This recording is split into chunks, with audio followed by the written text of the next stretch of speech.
और सर्वे आप करा रहे हैं तो हिंदू एंडोमेंट बोर्ड का भी सर्वे कराइए ना, मठों का कराइए। ये एक सिलेक्टिव टारगेटिंग है एक समुदाय की कि इनको बस तंग करते रहो, इनको सुकून से रहने मत दो। तो ये सिस्टमैटिक टारगेटिंग हो रहा है मुसलमानों का। आप सर्वे करने का मकसद क्या है? वक्फ प्रॉपर्टीज को आप छीनना चाह रहे, ये आपका असल इंटेंशन है। आप कह रहे हैं कि हम मालूम करेंगे, क्या मालूम करेंगे भाई? आप सिर्फ वक्फ प्रॉपर्टीज को क्यों मालूम कर रहे हैं? आप हिंदू एंडोमेंट बोर्ड के प्रॉपर्टी से उसका भी तो इंक्वायरी करिए ना, सर्वे करिए कि उसमें क्या हाल हो रहा है। आखिर रुकेगा कहां बात? ये मैं शुरू से कह रहा था आपको कि देखिए, ये मदरसा जो सर्वे कर रहे हैं, इसके पीछे इन लोगों की एक हरकत है, इनका एक साजिश है, एक मंसूबा है, वो दिन ब दिन सामने आ रहा है, दिन ब दिन सामने आ रहा है। तो आपको देखना चाहिए ना कि ये वक्फ जो है वो प्राइवेट प्रॉपर्टी नहीं हो सकती, ना वो गवर्नमेंट प्रॉपर्टी होती है वो। तो आप ये क्यों कर रहे हैं? आर्टिकल 300 क्या बोलता है कि guarantees everyone right to property, ये इसका भी वायलेशन यूपी सरकार कर रही है। और अगर कोई इलीगल तरीके से उसको गवर्नमेंट प्रॉपर्टी को वक्फ प्रॉपर्टी रजिस्टर कर लिया है तो आप कोर्ट में केस लड़ी ना, जाके आप ट्राइब्यूनल में जाइए, आप जो सेक्शन 83 है वक्फ एक्ट का, उसके तहत ट्राइब्यूनल में जाइए। तो इस तरह से ये पूरी चीजें जो हो रही है, ये सिर्फ और सिर्फ एक तो वक्फ प्रॉपर्टीज को यूपी सरकार टारगेट कर रही है, और दूसरा ये कि आप वक्फ प्रॉपर्टीज को छीनना चाह रहे। तीसरा ये है कि आपका सुन्नी वक्फ बोर्ड है, शिया वक्फ बोर्ड है, अगर वक्फ प्रॉपर्टीज पर कोई एनक्रोच करा है तो आप उनसे बुलाकर पूछिए, वो आपको दे देंगे। क्या वक्फ प्रॉपर्टीज पर सरकार का कब्जा नहीं है तो आप खाली करिए उसको। आज भी है, ज्ञान वापी के वक्त भी अब बोल रहे हैं गिव एंड टेक कर लो। अबे क्या गिव एंड टेक करेंगे बताइए आप? एक प्रॉपर्टी वक्फ रजिस्टर हो चुकी है, और अगर नहीं भी है तो वक्फ बाय यूजर है। अगर मैं एक जगह पर नमाज पढ़ रहा हूं, ईदगाह है, कब्रस्तान है, तो वक्फ बाय यूजर है, वो स्टैच्यू ऑफ लिमिटेशन अप्लाई होता। अब सरकार आकर बोलेगी नहीं ये वक्फ नहीं, हम छीन लेंगे। आप कैसे छीनेंगे? आप वक्फ एक्ट के तहत सेक्शन 83 है, वक्फ ट्राइब्यूनल को जाइए। आपका इंटेंशन ये है वक्फ प्रॉपर्टीज को छीन लेना। सर्वे आप सबका कराइए ना। मेरा बोलना है कि मदरसों का क्यों सर्वे, सबका सर्वे कराइए।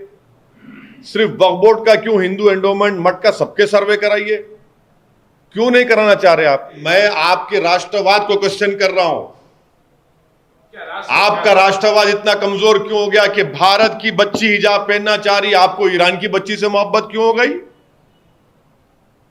मैं सिटीजन हूं या ईरान की भारत की सिटीजन है? अरे कैसी मोहब्बत है तुमको? एक तरफ है? अरे आपको, आप लोगों को मोहब्बत होनी चाहिए भारत के नागरिकों से, उनके फंडामेंटल राइट से, मगर आपको ईरान की फिक्र है, ईरान की फिक्र है। अम्मा यार, कर्नाटका की बच्ची भारत की नागरिक है। आपको भारत के लोगों से मोहब्बत क्यों नहीं है? ईरानियों से मोहब्बत इतनी क्यों हो गई? पेट्रोल मिल रहा बोल के ईरान से आपको, या चबहार पोर्ट हम लोग बना रहे हैं? आपको मोहब्बत होनी चाहिए, आपका राष्ट्रवाद ही होना चाहिए कि भारत के नागरिक को फंडामेंटल राइट्स मिले। अब कोई हिजाब पहनता है नहीं पहनता, वो भी तो चॉइस है ना, वो भी तो चॉइस है। अब कोई बच्ची भारत की बोल रही है कि मेरा चॉइस है, कॉन्शियस डिसीजन है, एसेंशियल रिलीजियस प्रैक्टिस है, राइट टू प्राइवेसी है, प्रोटेक्शन ऑफ कल्चर है, मैं पहन रही हूं। ये सब ठीक है, इम्पोजिशन नहीं होना चाहिए ना सर। अरे इंपोजिशन कहां है? एक बच्ची पहन रही है तो आप लोग बोल रहे नहीं नहीं पहनना। आप कौन होते भाई आपकी चॉइस मेरे पे जबरदस्ती करने वाले? इंडिया है, ईरान की बात ईरानियों से करो जाके। आपको लग रहा है क्योंकि हम तेल ले रहे हैं क्या वहां से, इससे आपको बहुत बड़ी मोहब्बत हो गई ईरान से? आरएसएस की आइडियोलॉजी सारी दुनिया जानती है, और आप जाकर आरएसएस से मिलते हैं तो ये जो मुस्लिम कम्युनिटी में ये लोग जो सो कॉल्ड इलीट तबका है, जो वो करेंगे तो बिल्कुल सच है वो। और हम अपनी लड़ाई पॉलिटिकल राइट के लिए, फंडामेंटल राइट्स के लड़ते हैं तो नहीं, हम बुरे हो जाते हैं। तो ये जो इलीट तबका है, जो अपने आप को बहुत ज्ञानी समझता है, जिनको रियलिटी से ताल्लुक ही नहीं है, कोई जमीन पर क्या हो रहा है उनको नहीं मालूम, जो आराम से अपनी जिंदगी गुजार रहे हैं, और आप जाकर मिलते हैं आरएसएस के चीफ से। ठीक है, आपका डेमोक्रेटिक राइट है, मैं क्वेश्चन नहीं कर रहा हूं, मगर आपको तो कोई राइट नहीं है क्वेश्चन करने का हमको। फिर संविधान के आर्टिकल 28(1 और 2) ये कहता है कि रिलीजियस इंस्ट्रक्शन गवर्नमेंट और एडेड स्कूल्स में नहीं पढ़ाया जा सकता। ये संविधान का फंडामेंटल राइट का, ये बेसिक स्ट्रक्चर का हिस्सा है। आप कैसे पढ़ा सकते हैं? यानी ये जो जितने भी संघ परिवार की आइडियोलॉजी रखने वाले जिम्मेदार लोग हैं, वो ये कहते हैं कि इस्लाम जो है वो रिलीजियस है, और जो कोई भी हिंदुइज्म से ताल्लुक हो वो कल्चरल और मॉरल होता है। अरे भाई, रिलीजियस टेक्स्ट तो सब है ना, गीता भी रिलीजियस टेक्स्ट है, कुरान भी रिलीजियस टेक्स्ट है, बाइबल भी रिलीजियस टेक्स्ट है, गुरु ग्रंथ साहिब भी रिलीजियस टेक्स्ट है। ये कैसे होता है बताइए? ये कैसे होता है कि इस्लाम की बात आएगी तो नहीं ये रिलीजियस है, और दूसरे हिंदुइज्म की बात आएगी तो आप बोलेंगे नहीं कल्चरल मॉरल है। और सबसे बड़ी छोड़ दी हिंदुइज्म, इस्लाम छोड़ दीजिए। आर्टिकल 28(1 और 1) क्या कहता है देख लीजिए। आर्टिकल 28, क्या किसी भी रिलीजियस इंस्ट्रक्शन को गवर्नमेंट या उसके एडेड स्कूल में नहीं पढ़ाया जा सकता? ये साफ है, आप उसका वायलेशन कर रहे हैं खुला खुला। लद्दाख तो यूनियन टेरिटरी है ना, वो तो केंद्र सरकार के तहत ही। वहां का एक कॉरपोरेटर बोल रहा है कि हम जो हॉट स्प्रिंग से चीन और भारत की फौज जो पीछे हटी है, हम पीछे नहीं हटे हैं, चीन पीछे नहीं हटा, बल्कि हमने बफर जोन क्रिएट कर दिया है। ऐसा बफर जोन क्रिएट किया गया है जहां पर हम जा ही नहीं सकते, जहां पर भारत की फौज पेट्रोलिंग करती थी। हमने जमीन चीन को दे दी बफर जोन के नाम पर।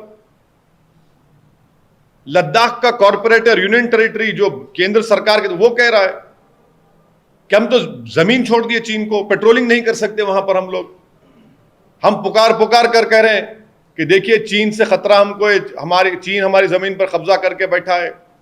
चीन उस जमीन पर 10 किलोमीटर घुस गया। हम 5 गांव खो चुके हैं जहां पर हम हमारे नोमैड्स जो है वो ग्रेजिंग करते थे विंटर में, हम वहां नहीं ग्रेजिंग कर सकते।